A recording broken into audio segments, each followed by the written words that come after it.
In this episode of 5 Question Friday, we're talking about naming your gym, running an open day, rebuilding your community, specialty classes, and the dumbest things I've seen box owners do. Here we go.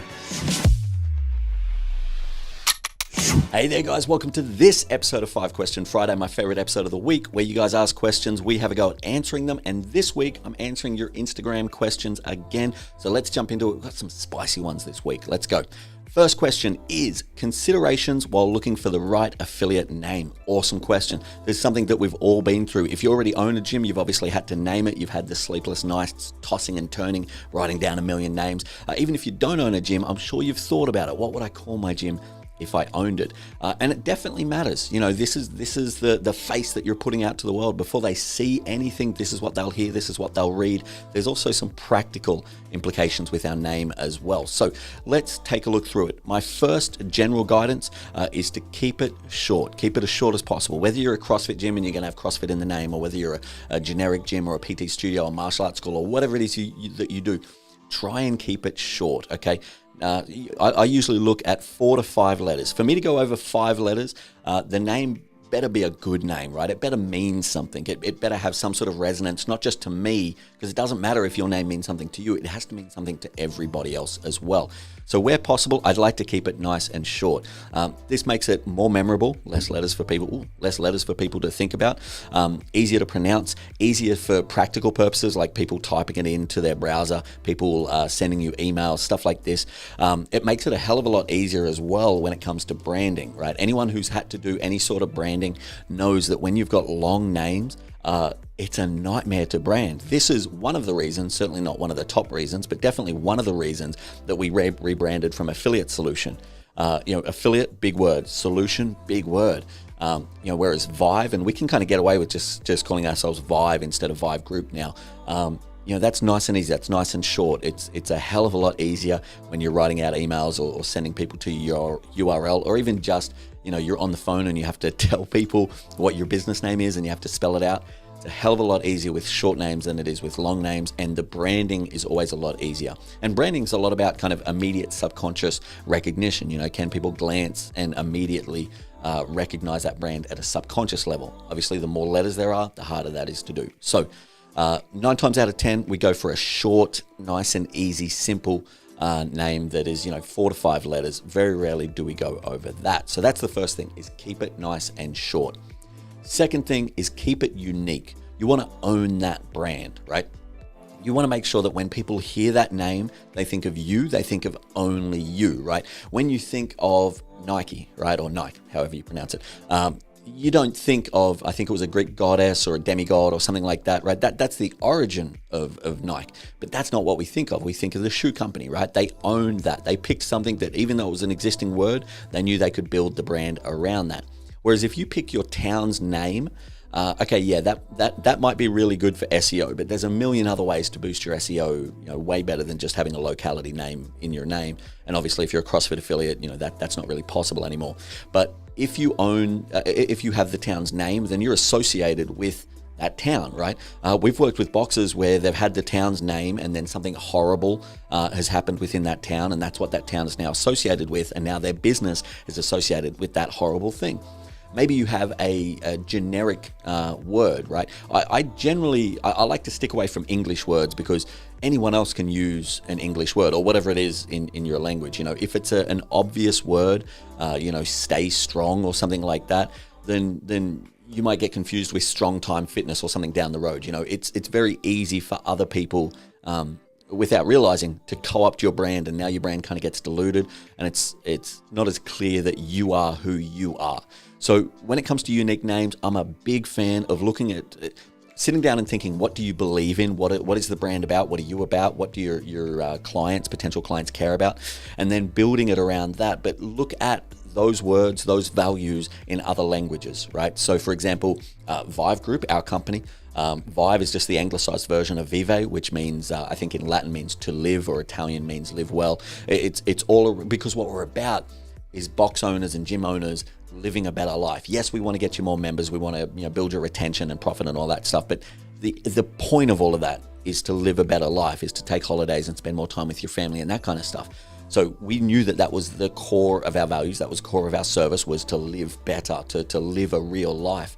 And so instead of just calling ourselves, Live Well Group, which again could be confused with plenty of other businesses around the world that sound like that, we went for we had a look around at what other languages could work. Again, looking for short words. We had to anglicize the word a little bit. I don't like to bastardize words, but vive, that's kind of a sound that in English we don't make a whole bunch. The other thing I like to do a lot, guys, is look at Greek gods and Norse mythology, and look at all these other things. Like if you're all about resilience and toughness and hardship and whatever, look for the character in Norse mythology that represents that, and see if that name works well, or the Greek god, or look at all of these other things that could represent that. Again, this is what Nike's done. If you're in Australia, you'll be familiar with Milo, which is a bastardization of a character called Milon, which I think was a character in Greek mythology. Again, you can really use these names, and they represent it, but they represent it a little bit deeper than just be strong fitness or something like that. So that's the second thing, is find something that's uniquely yours. And then the third bit of advice I'd give for naming your gym is be very careful about what other words you put in there. So for example, again, to use us as an example, Vive was what we wanted to center it around. But then we thought, well, what do we do? Well, we do coaching, and we have products, and we have a media arm, and we've kind of got a lot of things going on. And it was going to be tricky, and it was going to kind of box us in if we used any one of those. So we just went with group, because we are a group. It's not just me anymore. We've got a team of nearly 20 people who are all doing very different jobs within the company. The example that I give for you guys is I want to be very careful of using two main monikers. Number one would be the word fitness, and number two would be the word strength and conditioning, right? So let's say you don't want to be CrossFit ABC, right? Maybe you're not a CrossFit gym, or maybe you're de-affiliating, or whatever it is, right? So you've got ABC is your core, like our Vive is, right? Well, what else could you be? Well, if you go with fitness, all of a sudden you're fighting the wrong game, right?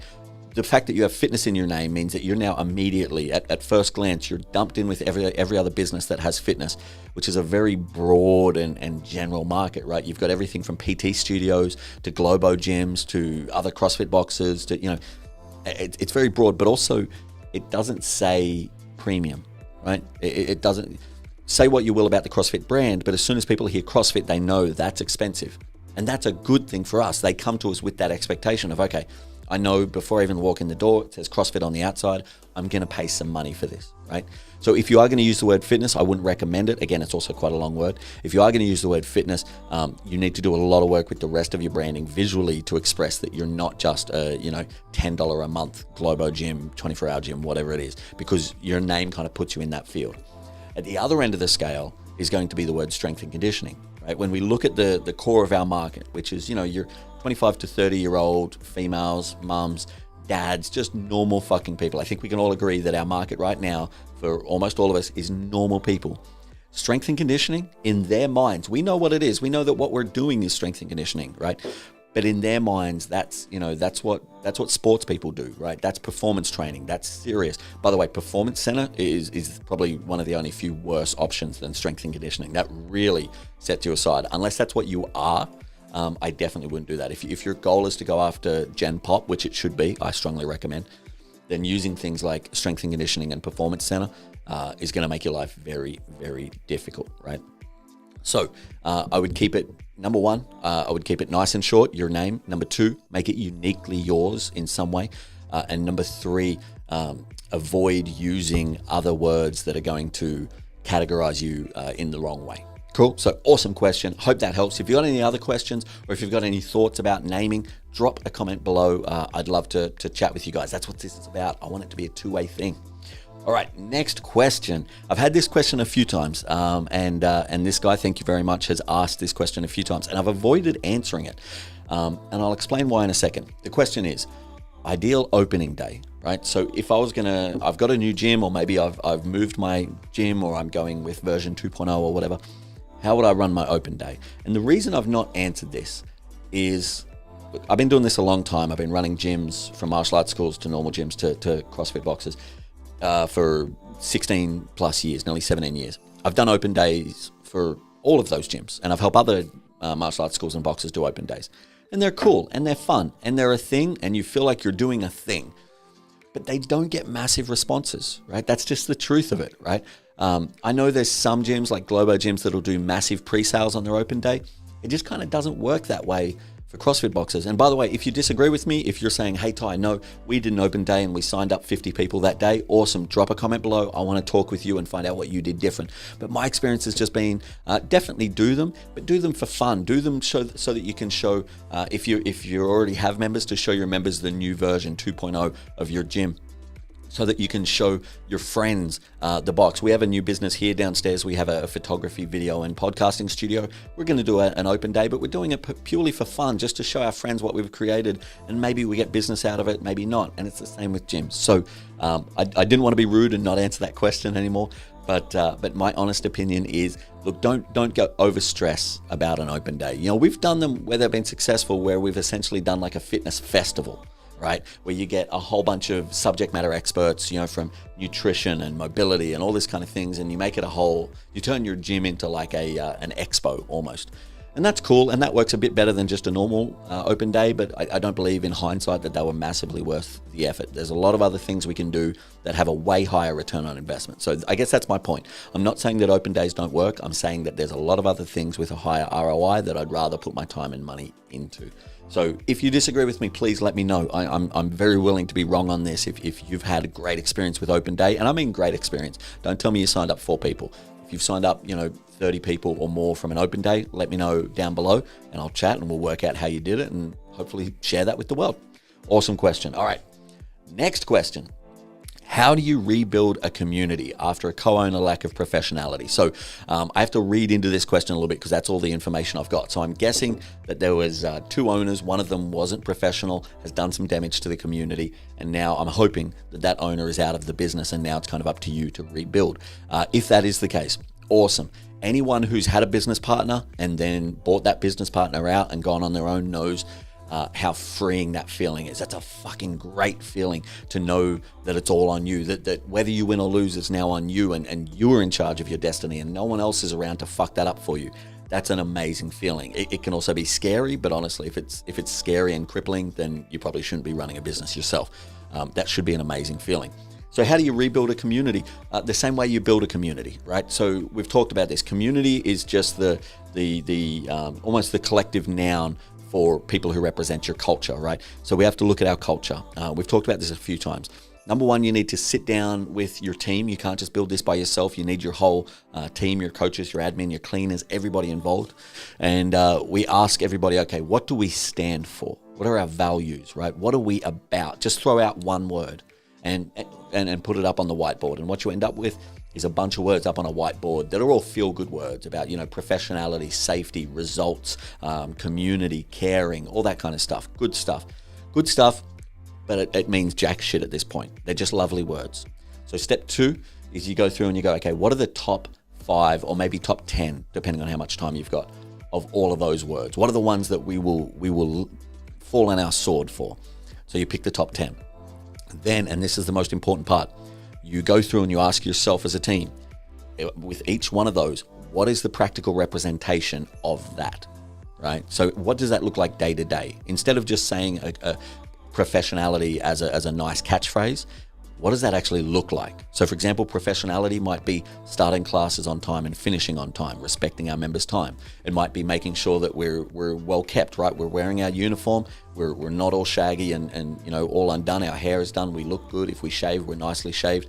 We're not finishing a workout 5 minutes before class and sweating and huffing and puffing during the briefing of our next class. There's a whole bunch of metrics that express professionality, right? So write those down. And that is where you start. If you need to write systems, that is where you start when you go, okay, what changes do we need to make? Those changes, the changes that directly represent your values, right? So you go through that and you go, okay, what do we stand for? Filter it down to the top 5, and then what are the practical expressions of that top 5? Then you do the opposite, because that's only half of your culture. What won't we stand for, right? What are the negative, what are the toxic behaviors that we will not stand for within this gym? So whether it is gossip or unsafe movement or egos or whatever it is. And then again, You go through, pick the top 5, and then work out, okay, what's the practical expression of these? Like, what does ego look like in class? Okay, someone going for RX when they shouldn't, or someone finishing a workout and then packing up and not supporting the rest of the community, right? We go through and we have all the practical expressions of those negative behaviors that we want to stomp out. And then we ask ourselves, how do we stop that? What systems do we put in place? Not just, oh yeah, we should do this, not talking about it, but actual systems that are written down, that are signed off, that are trained, that are checkable, so there's accountability. How do we put that in place so we reinforce our community? Because if you think you can grow your community organically, that'll work for a little bit, but eventually it'll just get too big, it'll get too out of control, right? People talk about organic growth like it's the be all and end all. Your garden will grow organically, but if you don't tend to that garden, the weeds will grow organically in it, right? You have to understand that for something to grow organically in a positive manner, it needs some sort of direction. It needs a little bit of engineering so that it works. And that's where we're at with community. So whether you are a new gym looking to kind of establish your community, whether you're an existing gym looking to reinforce your community, or whether you're in this person's situation where your community and your culture has been damaged and you want to rebuild it, it's the same process. Define what you stand for, what you don't stand for, pick the top 5 of each, look at the practical expressions, create systems around those practical expressions. Awesome question. Very, very cool question. I hope that helps. Let me know, what's been the most challenging thing in your community? What's been the one thing that you've really had trouble stomping out? Whether it's cliques forming, or whether it's open gym, or whether it's the culture within coaches. Let me know in the comments below. I'm very interested. All right, very quickly, guys, before we move on to the next questions, seminars. We've got 2 seminars booked in and coming up. We've got Melbourne on the 11th and 12th of May and Wellington, New Zealand on the 25th and 26th of May. Both of those have single-digit tickets left, so not many tickets left on each of those. And by the way, if you buy a full-price ticket for yourself, you can buy as many tickets for your team members and business partners for $50 each, because we want you guys to come as a team, because you've got to work as a team. Makes sense. We also have seminars coming up later in the year in the UK, Amsterdam, Mexico, and Cape Town. Can't wait for that one. And also, guys, the Grow 100 course is almost full. It's capped at 25 people, and I think there's 20 or 21 as of today, as of filming on there. So if you're keen to grow your gym, you're willing to commit 6 months to actually putting in the work, if you're interested in growing your gym, not just in terms of members, but in terms of you as a leader and your systems and your team, jump on the Grow 100, check out the website, the link in the section above, and try the free trial. There's 6 lessons. You can try them for free. If you don't like it, don't join. Alrighty, let's jump into the next question. And this one's a bit of a spicy one. The question is, what is the dumbest thing you've seen a box owner do? Wow. Including myself. All right, before I get into this, I don't like to gossip and I don't like to talk shit about boxes, but I think we can all be grown-ups, take off our serious hats for a second and acknowledge that we've also done some dumb and silly shit in hindsight as business owners and as coaches. I think if there was a dumbest box owner award, I don't know if I'd win it, but I'd definitely podium for it. I've done some really silly shit over the years. But, look, there's the stuff that is kind of annoyingly dumb, right? Like box owners sleeping with members when they're married and that causes the box to go down, or box owners, owing $500,000 in tax. Like there's those serious stuff, right? But I don't want to talk about that because that's kind of nasty stuff. That's just unpleasant. What I do want to talk about is the one that still sticks with me, that really makes me scratch my head and just think, what the fuck were you thinking? Now, if you're the box owner that did this, don't get upset. We all make mistakes. Okay, this is just one that made me laugh many, many years ago. So in one of the box owner groups, one of the CrossFit affiliate owner groups that we're all stoked to be a part of, I'm sure, someone asked a question, and it was a good question. The question was, what are your best ideas for cutting costs, right? I can't remember how they worded it, but that's basically it, is, how do you cut costs in your gym? And that was a good question. And a lot of people had some really good, positive answers that were helpful. And then one person said something to the effect of, we found a way where we don't have to pay for things like toilet paper and hand soap anymore. Every 6 months, we do a stock the box event at our gym, where all of our members come in, they do a workout, and they all bring in toilet paper and hand soap and cleaning supplies and paper towels and all this sort of shit. And they stock the box for us for the next 6 months, and that saves us a couple of $100 a year. And I thought it was a troll. I thought it was someone just taking the piss. I thought it was someone being silly. And then I realized it wasn't, and I got upset. And then what upset me more was I saw a bunch of other box owners jump in and go, oh, that's a great idea. We're going to give that a go. How'd you do it? And I was out. I think that was one of the days that I quit. I think I've quit probably 100 times where I've just gone, you know what? I'm out. Fuck this, and walk away. Usually lasts about a day. But that was definitely one of the times where I went, I can't do this. It blows my fucking mind. So definitely the most head scratchiest thing I've ever seen a box owner do that, doesn't involve someone going to jail or someone getting hurt or upset was a stock the box event that they'd done a few times. So anyway, let me know what's the dumbest thing you've seen a box owner do, and let's try and keep it light. Let's keep it funny. Let's not talk shit about other box owners and be mean about it, but drop a comment below. This is a fun thing. We're all grown-ups. We can all accept it. We're not perfect at this business stuff. We all fuck things up. So drop it below, and if you've done a stock the box event and you disagree and you think it's a great idea, drop a comment below as well. I'm more than open to that discussion. Crazy times. Okay, next. Oh, sorry. In the lineup, if that's the gold medalist, definitely got to be silver place, is the box in Florida a couple of years ago that was selling meth out of the box. That was a good one. And then there was another box in the US that also, I think one of the coaches had keys and they shot a porno in the box, like a professionally shot porno. So yeah, definitely meth in the box takes silver medal, and a porno takes a close bronze medal to that. But stock the box still gets gold for me. All right, next question is this one I'm actually going to get Vakey to answer because he is the master of specialty classes and how to work around them. So over to you, Mr. Vakey. What is up, Vive Tribe? Vakey here. The next question is, are specialized classes good or bad for a box, and how would you add them to your roster?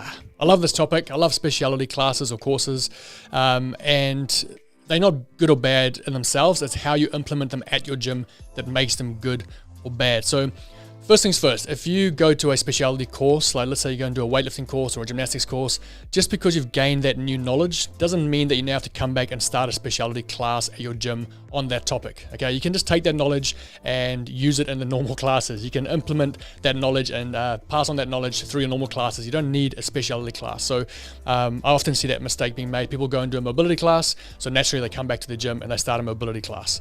Now people get really excited, the members get really excited about these new specialty classes on the roster, but the excitement doesn't last very long. And the reason is because the course or the topic is so specialized, there's not that much you can achieve within that topic, right? So if it's an ongoing class that's just there indefinitely forever, when it comes to weightlifting, there's the snatch and the clean and jerk. It's just not that much variety or that much to teach over a long period of time. So you're much better off making this a short course or a block course rather than an ongoing thing that takes up a spot on your roster. So I never compromise my normal roster for my CrossFit classes. I really protect that heavily. So, and I believe that with a block course kind of structure, you can really help your coaches. You can help them earn more. You can help them get more educated and build confidence. So here's my recommendation. Let's say, for example, you've sent a coach off to do a gymnastics course. They've come back, they're fired up about gymnastics, and they want to do something with it. Why not run a 6-week handstand push-up course or a 6-week muscle-up course? So there's a nice short time period, a specific goal, and that is to improve or to get your first muscle up or first handstand push up. So a real definite goal, and make that a block course. Charge a good amount of money for it because it is going to be a specialized course, and then stack that finances, stack that money in the favor of your coach. Okay, let them take ownership of that course and actually plan it out and run it and market it and be responsible for everything from start to finish. Now, obviously, if it's their first time running a specialty course, you're going to need to help them and hold their hand a bit. But once they've done one and they've kind of got the structure, then they've got the template there to run more of these throughout the year. It's great for our members because they can then enroll themselves into a specialty topic that they might be lacking in. So let's say, for example, they do lack in gymnastics or mobility, they can enroll in the mobility class. Now, your coaches all have passions and education that differ. So within my gym, I might have someone who's really passionate about mobility and really kind of gifted in that area and teaching it. Someone else might be really passionate about gymnastics and might have some gymnastics background or qualification.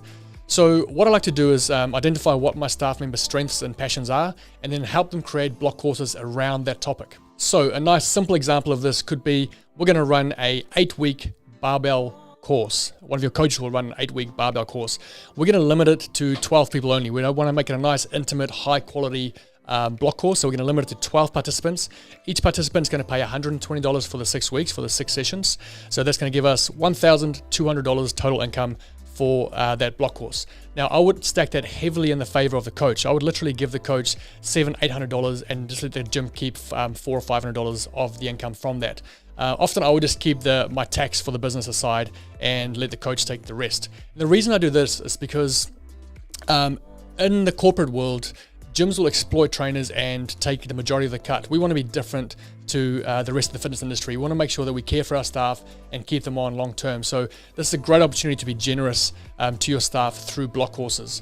And we can afford to do it because our main focus as business owners should be the recurring income from our memberships. So the memberships is kind of my bread and butter. That's how I make my money. And then I view the private coaching and the specialty courses as ways to really boost my staff's income and be generous to them. So that's what I recommend very highly, is that you stack it in their favor. And they are going to do the majority of the work. They're going to do all the planning. You might help with some of the marketing, unless they are gifted with that. They're going to deliver the sessions. And it's really going to force them to go and do some learning. So often I get questions about, how do I help my coaches further, learn and educate themselves? And this is a great way to do it. Is give them the responsibility of running a specialty course where they have to actually go away and do some prep.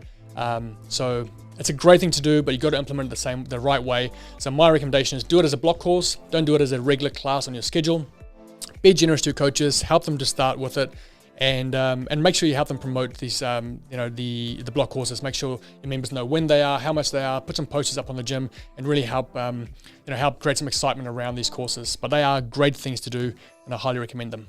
Hopefully that's helpful, and I'll hand over to Ty. Awesome answer. Thank you, buddy. Many knowledge bombs dropped on our head there by Vakey. So that's it, guys. That's this week's 5 Question Friday. Thank you so much for your questions. If you've got any other questions you want me to answer, please drop them below, or if you want them answered privately as anonymous, shoot us a message. More than happy to answer those. Besides that, guys, have an amazing Easter weekend, whether you're celebrating or not. I hope you have a great time with your family. Even if you're doing nothing, just take time off. Enjoy your life. That's what being a box owner is about. Have a great weekend. I'll see you guys next week. I love and appreciate you all.